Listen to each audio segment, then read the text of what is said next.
E aí, minha gente, como é que vocês estão? Olha só, videozinho de hoje, desta quarta-feira, para falar de Liga dos Campeões, mas não das partidas desta quarta-feira. Isso eu vou fazer na quinta-feira. E hoje eu vou, como um relógio atrasado, falar dos jogos que eu não falei na terça-feira. Enfim, uma confusão que já é de praxe nesse canal, mas como promessa é dívida, o que também não costuma acontecer nesse canal. Eu prometi lá no Estádio da Pedreira que iria falar com mais calma do jogo do Benfica e também do jogo do Bayern de Munique. Sei que tem muito benfiquista que me segue aqui, acompanha esse vídeo porque a gente vai falar um pouquinho mais pra frente nele sobre os encarnados. Vai ter crítica pesada sim quanto à atuação da equipe do técnico Roger Schmidt no Estádio da Luz. E também vamos iniciar falando do Bayern de Munique, até porque foi o jogo de mais cedo desta terça-feira. Eu assisti os compactos das duas partidas, tinha visto o primeiro tempo do Bayern de Munique inteiro, mas depois o trabalho chamou e eu não consegui ver tudo. Hoje consegui e por isso esse atraso. Portanto, já para prestigiar o vídeo, deixa o like, comentários do que vocês acharam. Torcedor do Benfica, pode vir aqui que eu quero saber a opinião de vocês, hein? Quero saber, porque o momento não está fácil, especialmente nas competições europeias, e também o torcedor do Bayern de Munique.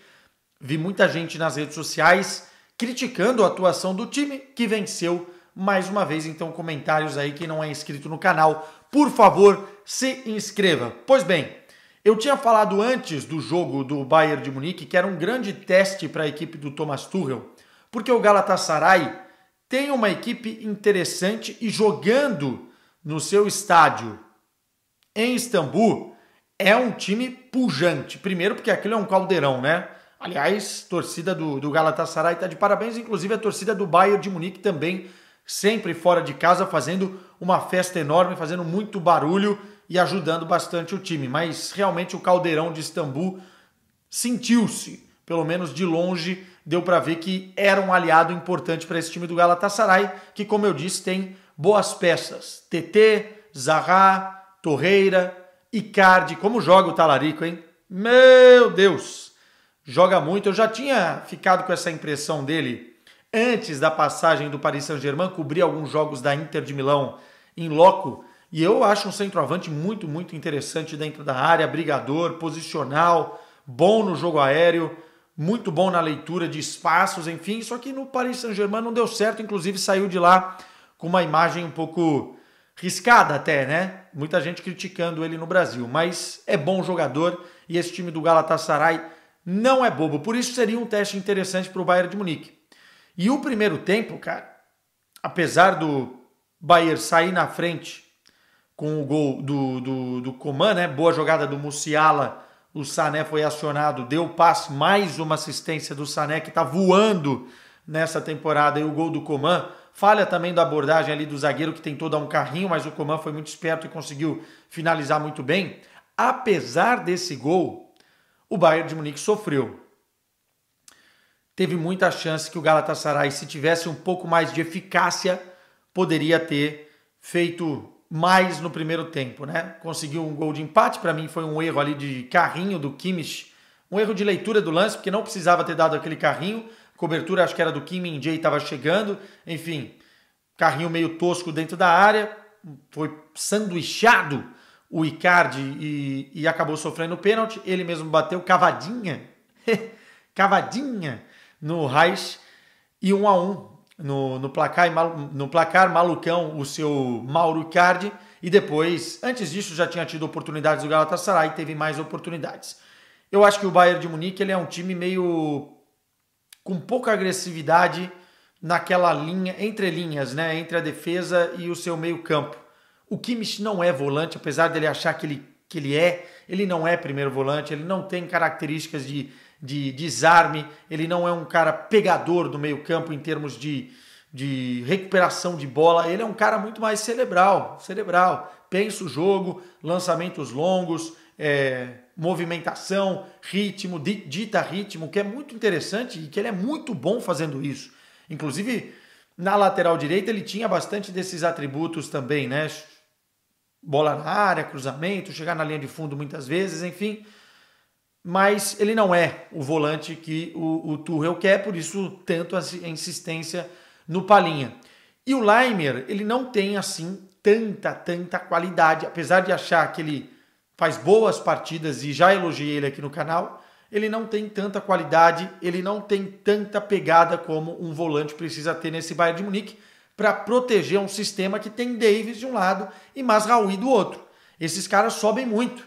Então você precisa ter um cara protetor ali dentro da área para você não perder a superioridade numérica ou não ficar tão distante disso quando o teu adversário te agride. E o Bayern às vezes é aquele negócio, né? Desliga, liga, desliga, liga, desliga, liga.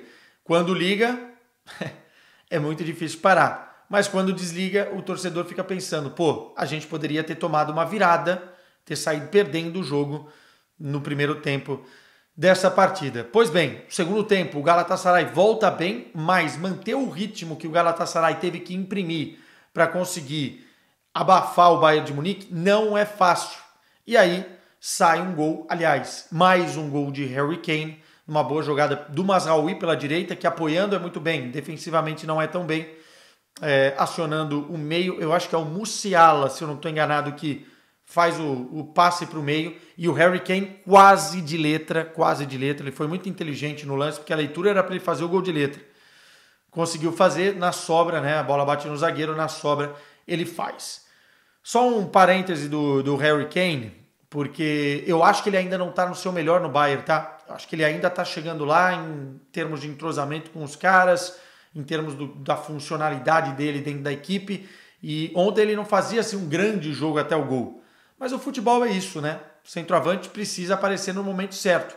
Tava 1-1, jogo complicado, Galatasaray bem na partida e ele faz o gol decisivo. Isso é um gol decisivo porque desempata o jogo, o 2-1, e desafoga totalmente o Bayern de Munique e coloca uma pá de cal nas agressividades do Galatasaray, que, enfim, fala, pô, 2-1 com o Bayern agora ficou muito difícil. 11º gol do Harry Kane na temporada em 12 jogos. E ele tem 6 assistências, deu assistência para o 3-1. São números melhores do que o do Bellingham, tá? Ah, você está comparando o meio-campista e o Bellingham com o Harry Kane? Não. Mas eu estou dizendo que, apesar de não estar no seu melhor ainda, são números espetaculares. Na Champions, se eu não estou enganado, 2 gols, 2 assistências em 3 jogos. Enfim, o Harry Kane está entregando o que ele veio para entregar e eu acho que ainda tem margem de melhora, o que é uma excelente notícia para o torcedor do Bayern de Munique. Depois, boa jogada novamente do Kane pela esquerda, saindo da área, e aí aquele jogador que não é só o centroavante posicional, também faz muito bem essa função. Acionou o Musiala, que com uma tranquilidade enorme, fez o 3-1 e aí acabou. 9 pontos no grupo, o Galatasaray tem 4 pontos, o Manchester United tem 3 pontos e o Copenhagen tem 1 ponto, se eu não estou enganado. O Bayern encaminhando a sua classificação e deve conquistá-la com muita tranquilidade no próximo jogo, né? O Musiala, ficar de olho, e vou fazer um vídeo aqui no canal porque hoje surgiu a informação de que o Manchester City tem um interesse, o Klopp é admirador dele, quer para o Liverpool e o Bayern precisa renovar o contrato. Vou fazer um vídeo aqui posteriormente, depois dessa semana de Champions, para a gente tratar de Jamal Musiala, porque o Bayern tem que correr, é uma joia, é um moleque muito especial e da nova safra, da nova geração, é um cara que precisa ficar na Alemanha, precisa ficar no Bayern de Munique. O Bayern não pode perder esse jogador para a Inglaterra, né? Sendo que ele tem um histórico na Inglaterra, inclusive jogou nas categorias de base da seleção inglesa, enfim. O Bayern tem que se cuidar, mas isso é assunto para outro vídeo. Ah, e a sequência do Bayern, para a gente finalizar o Bayern de Munique aqui, é impressionante, cara. Tava vendo os números aqui, são 8 vitórias fora de casa consecutivas na fase de grupos da Liga dos Campeões. Se a gente pegar o contexto geral, 37 jogos, acho que é de fase de grupos, né? Ou não, na sequência, 37 jogos sem perder na Champions, fase de grupos. Óbvio, né? Perdeu na temporada passada. É muita coisa, cara. É muita coisa. São recordes de uma equipe que se acostumou a nadar de braçada e ser um rolo compressor dentro da fase de grupos, um bicho-papão. E esses números são impressionantes. O Bayern de Munique domina os seus adversários e muito provavelmente, tem um jogo de Old Trafford que eu quero ver, mas muito provavelmente vai sair 100% ou pelo menos não vai perder dentro desta fase de grupos. Passando para o Estádio da Luz. Situação é muito ruim, muito ruim. O grande objetivo para a galera brasileira que me acompanha aqui do Benfica na temporada é vencer o Campeonato Português, as suas competições domésticas, né? E não é a Liga dos Campeões. Mas pelo investimento que o Benfica fez, pelo treinador que tem e que se provou na temporada passada, pela campanha da temporada passada dentro da Champions, batendo quartas de final e com uma possibilidade real, por aquilo que estava jogando, por ter saído de um grupo com Paris Saint-Germain e Juventus na liderança, por tudo que aconteceu, chegar numa semifinal começou a virar realidade na temporada passada. Cara, é frustrante, é decepcionante você ter 3 jogos nesta fase de grupos da Liga dos Campeões, nenhum ponto, nenhum gol marcado e ser dominado da forma que o Benfica foi dominado pela Real Sociedad e ainda perder em casa para o RB Salzburg. A derrota contra a Inter de Milão, ela assusta porque poderia ter sido muito pior do que foi. Mas ela não é irreal. A Inter de Milão começou muito bem a temporada, tem um bom time e era a favorita pelo início de temporada que está fazendo para passar em primeiro lugar. Então perder em Milão não é loucura. Agora, perder do RB Salzburg e ser dominado da forma que foi pela Real Sociedad, aí realmente tem que ligar um sinal amarelo, porque eu tenho a impressão às vezes que mesmo no cenário interno, e sofreu já em algumas partidas, vídeo que aconteceu no jogo contra o Estoril, o Benfica tem dificuldades e pode perder pontos para muitos adversários. E a gente vai tentar fazer uma análise mais do Benfica aqui do que da Real Sociedad. Eu confesso que não assisti tantos jogos da Real Sociedad nesta temporada. Me surpreende a forma com que a Real Sociedad joga. Mas os nossos colegas, tanto a Tati Mantovani quanto o Marcelo Beckler, já falavam isso, acompanhando de perto dentro do Campeonato Espanhol, né? Um time muito bom, o Takefusa Kubo, jogadoraço. Você tem o Oyarzabal, né? Que também é muito bom jogador. É um time que, mais do que as individualidades, é um time muito bem montado e que joga um futebol atrativo, né? Domina os seus adversários, cria muitas oportunidades de gol, tem um repertório também interessante para criar jogadas, né? Não fica dependente tanto de um lado do campo ou de uma jogada só, não. É um time interessante.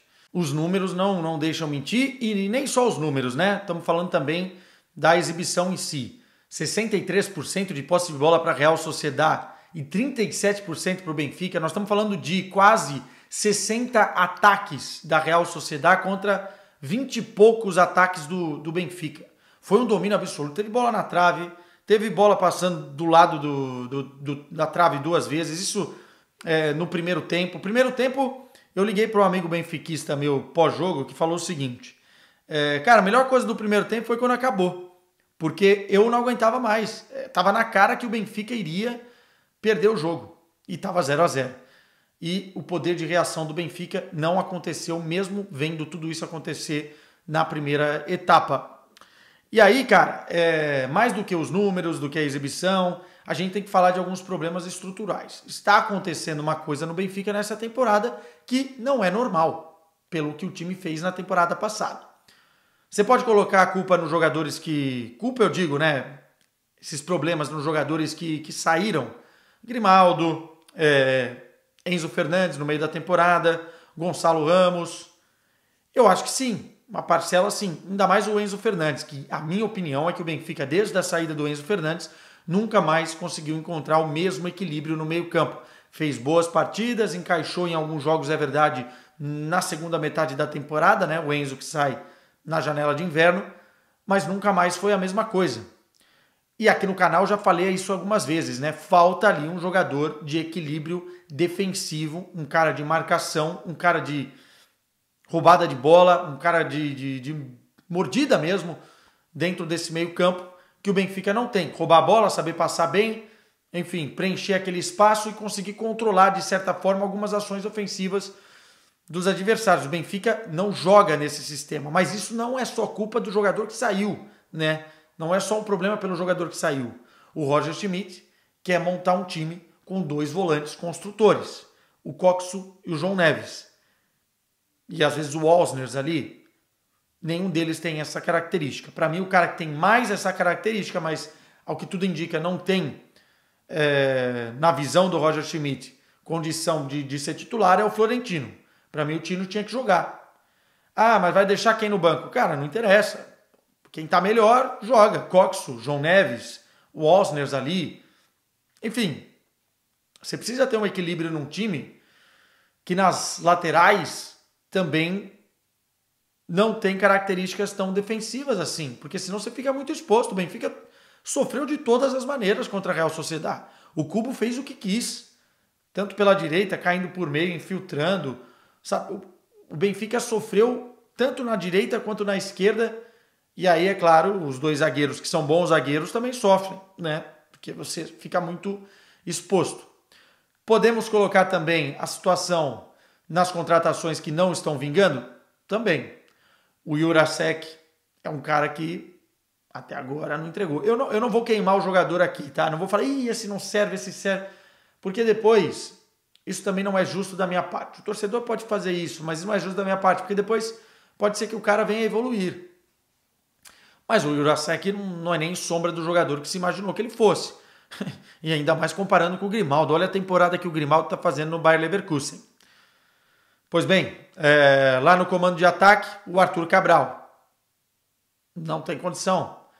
Mesmo com o primeiro gol que ele marcou na Taça de Portugal, é um jogador que está muito abaixo daquilo que se esperava. E se a gente pegar os números e as atuações do Gonçalo Ramos na temporada passada, você vai ver isso. Ah, Quesada, mas caiu no segundo semestre um pouco e tal, no final da temporada. Não interessa, foi fundamental para o que o Benfica fez na temporada passada. Pronto.